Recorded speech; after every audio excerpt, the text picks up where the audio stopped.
کہتے ہیں کہ کوئی شخص سورہ کہف اس لیے نہیں پڑھتا ہے کہ کیا ضرورت ہے، ابھی دجال کون سا نکل رہا ہے تو میں کیا کروں گا سورہ کہف پڑھ کر، اور میں تو اس سے پہلے ہی مر جاؤں گا، تو اس کا یہ اس طرح عادت ڈالنا کیسا ہے؟ ہمارے نبی کریم صلی اللہ علیہ وسلم ہم سے کہیں زیادہ بہتر جانتے تھے کہ دجال ابھی نہیں نکلے گا، اس کے باوجود رحمت کونین صلی اللہ علیہ وسلم صحابہ کرام علیہم رضوان کو دجال سے پناہ مانگنے کی تلقین فرماتے رہے۔ اور اس میں حکمت یہ تھی کہ جب اپنے زمانے میں اگرچہ سرکار جانتے ہیں کہ ابھی بہت بعد میں قرب قیامت کے وقت دجال آئے گا، لیکن ایک ہوتا ہے کہ کتابی شکل میں کوئی تعلیم آگے پہنچے، اور ایک ہوتا ہے سینہ بسینہ کسی تعلیم کا آگے پہنچنا۔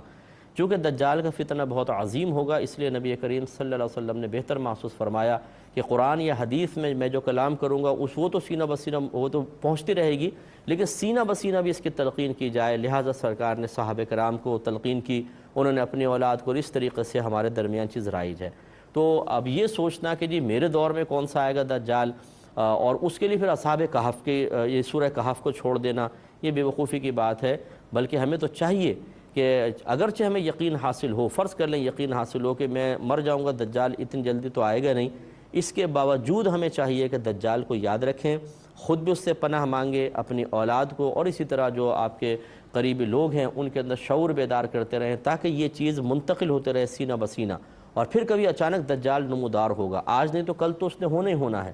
تو جب یہ سینہ بسینہ چیزیں منتقل ہوں گی تو یہ تعلیمات ذہن میں مستحضر رہیں گی، اور اس وقت کے لوگ آپ کی اس تعلیم کے انتقال کی وجہ سے اس کے شر سے ہو سکتا ہے محفوظ ہو جائیں۔ لیکن جب ہم کسی چیز کو بالکل چھوڑ دیتے ہیں، قرآن و حدیث سے تو ویسے ہی لوگ دور ہیں، اور اس طرح سینہ بسینہ بھی ہم چیزوں کو منتقل نہ کریں، تو پھر ایسا نہ ہو کہ اللہ نہ کرے ہماری ہی نسلوں میں سے کچھ لوگ اس پر ایمان لا کر تباہ برباد ہو رہے ہوں۔ اس لیے یہ میرے خیال بالکل درست نہیں ہے، اس شخص کو اپنی سعادت کو بدلنا چاہیے۔